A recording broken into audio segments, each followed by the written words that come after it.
Australia is facing an immigration crisis like never before.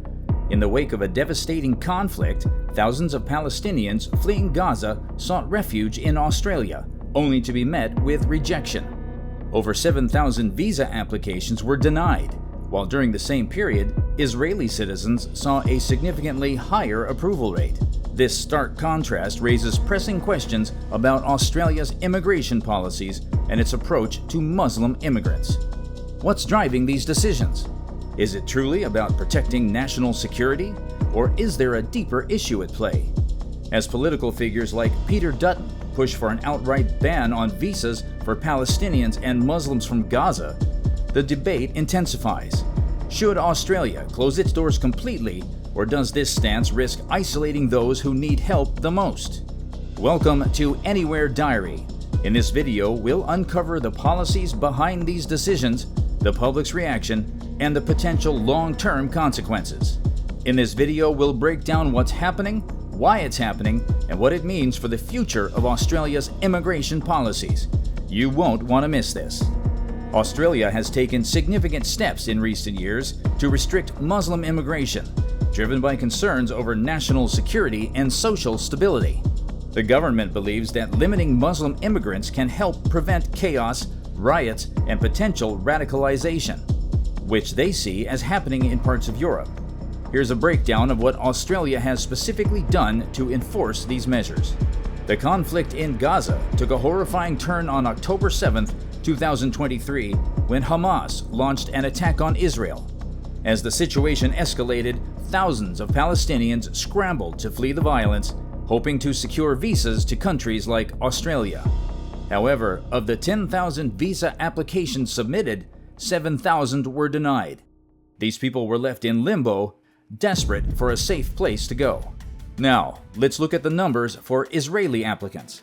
During the same period, 8,746 visas were approved, and only 235 were denied.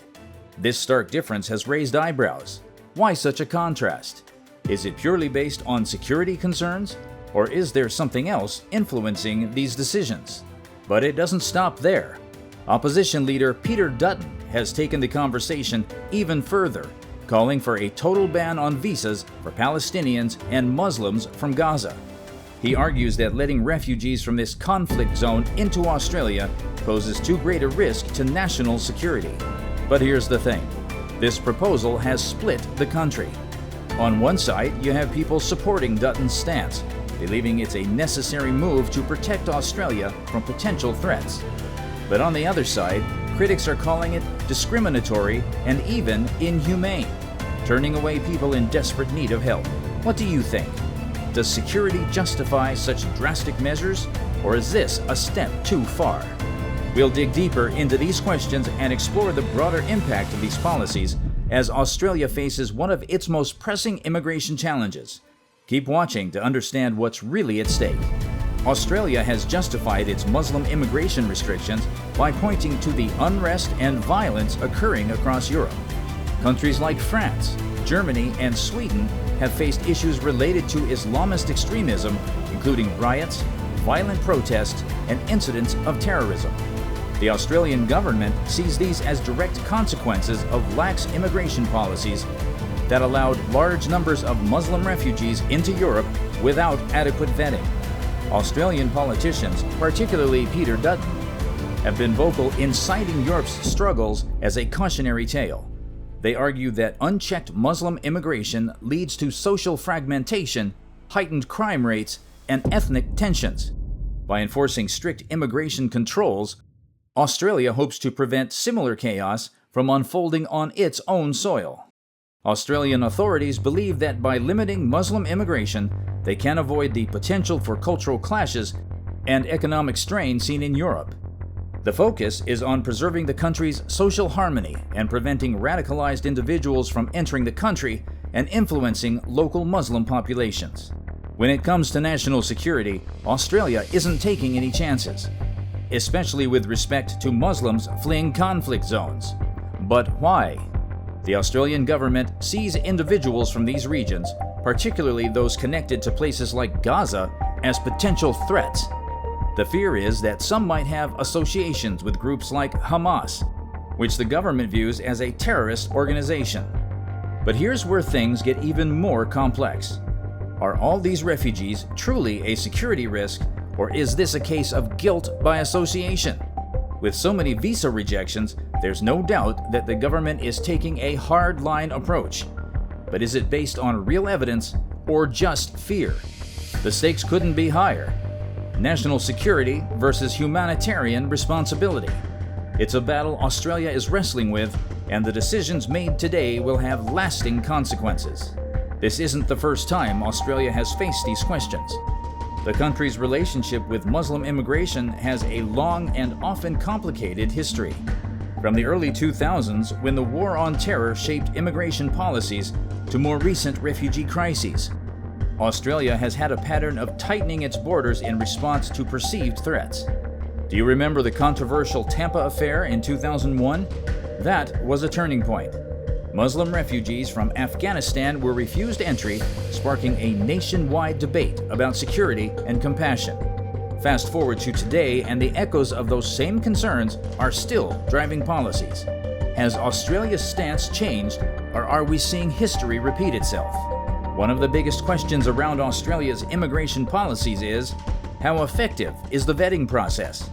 The government insists that it's doing everything to keep the country safe, but with the sheer volume of visa rejections, some are asking whether the vetting is too rigid or not sophisticated enough. Critics argue that current measures, such as biometric testing and background checks, are either not thorough enough or overly reliant on blanket assumptions.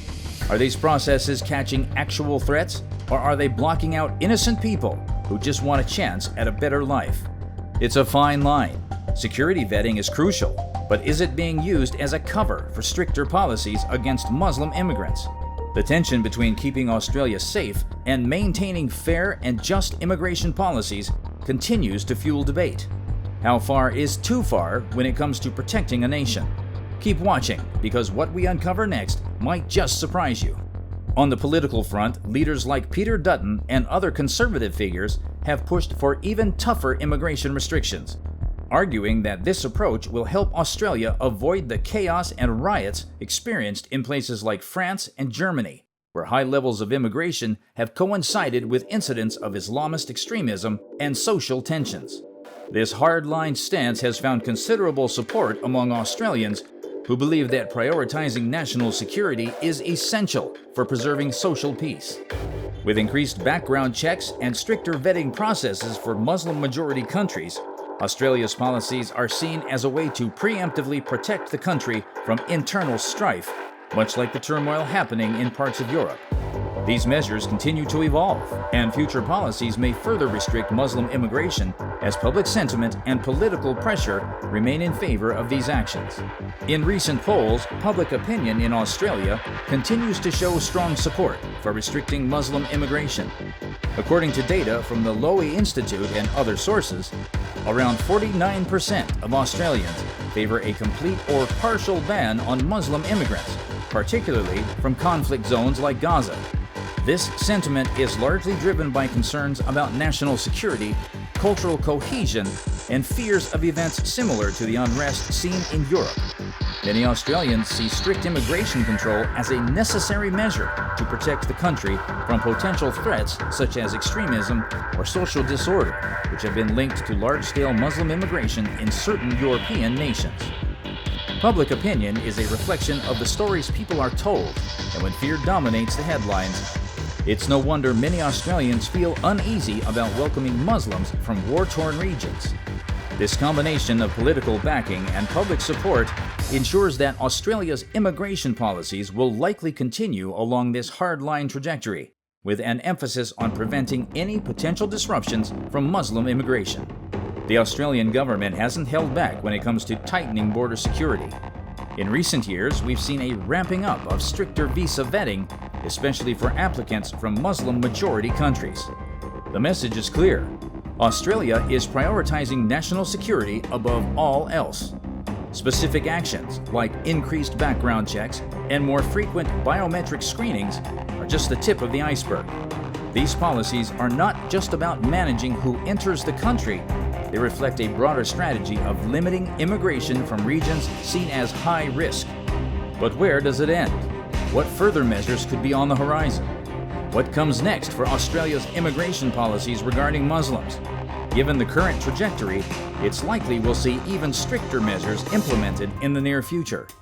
With rising concerns about national security and the ongoing political push for tougher policies, we could witness an expansion of visa rejections or possibly the introduction of new laws targeting specific countries or regions.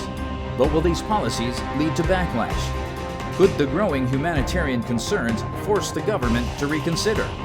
The future of Muslim immigration in Australia remains uncertain, and the decisions made in the coming months could reshape the nation's stance for years to come.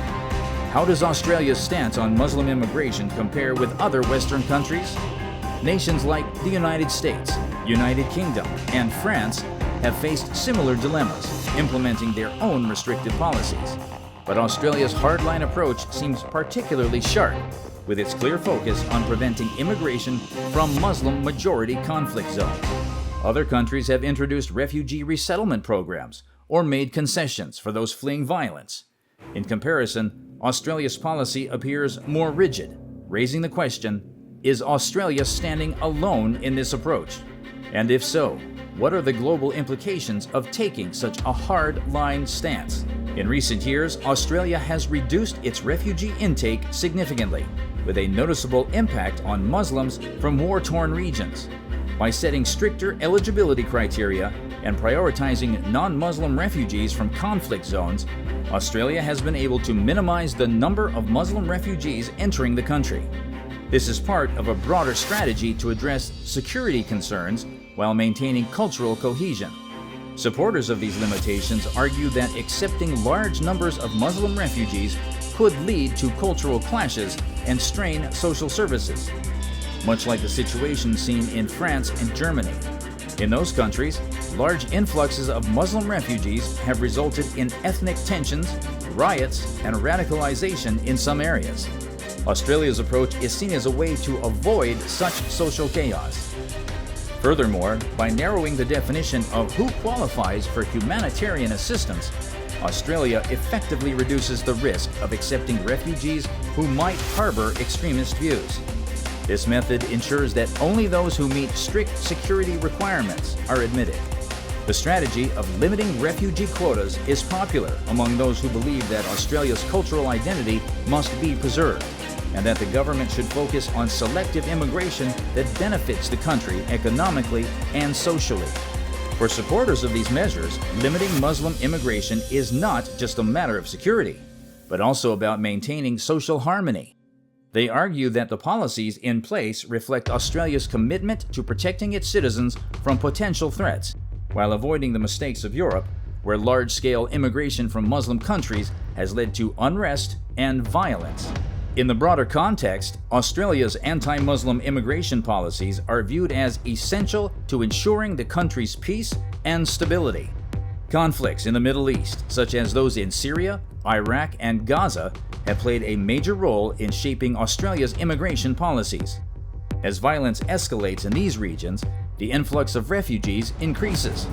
The question is, how does Australia respond? These conflicts are not just humanitarian crises. They're reshaping global immigration patterns.